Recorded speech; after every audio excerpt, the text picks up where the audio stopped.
भरत अयोध्या लौट चुके थे। नगरवासी भी सभी भरत के साथ साथ अयोध्या वापस लौट चुके थे। सेना धूल उड़ाती हुई वापस जा चुकी थी। कोलाहल थम गया था। 2 दिन बाद चित्रकूट की परिचित शांति लौट आई थी। पक्षियों की चहचहाहट फिर सुनाई देने लगी थी। हिरण कुलाचे भरते हुए बाहर निकल आए थे। राम पर्णकुटी के बाहर एक शिलाखंड पर बैठे थे, एकदम अकेले, विचार मग्न, कुछ सोचते हुए। चित्रकूट अयोध्या से केवल 4 दिन की दूरी पर ही था। लोगों का आना जाना लगा रहता था। वे प्रश्न पूछते, राय मांगते।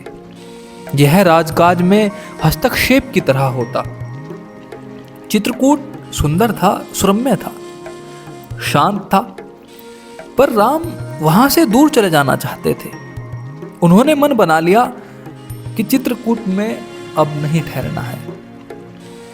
इसका एक कारण और भी था।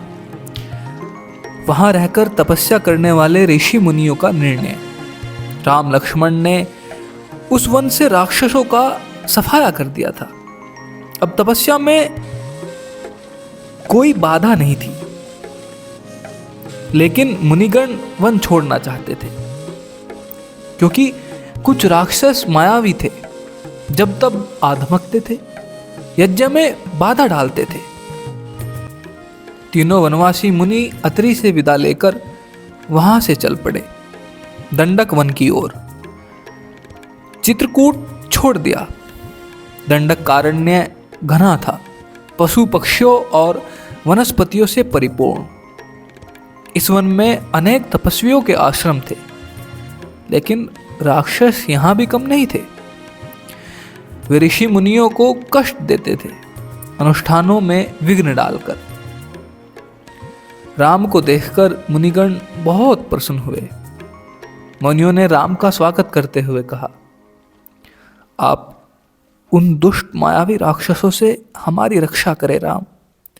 आश्रमों को अपवित्र करने से बचाए। सीता दैत्यों के संहार के संबंध में दूसरी तरह सोच रही थी। वे चाहती थी कि राम अकारण राक्षसों का वध न करे, उन्हें न मारे, जिन्होंने उनका कोई अहित नहीं किया है। राम ने उन्हें समझाया, सीते, राक्षसों का विनाश ही उचित है। वे मायावी है, मुनियों को कष्ट पहुंचाते हैं।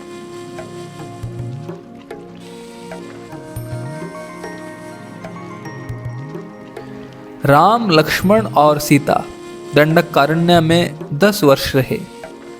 स्थान और आश्रम बदलते हुए वे क्षरभंग मुनि के आश्रम पहुंचे। आश्रम में बहुत कम तपस्वी बचे थे, सभी निराश थे।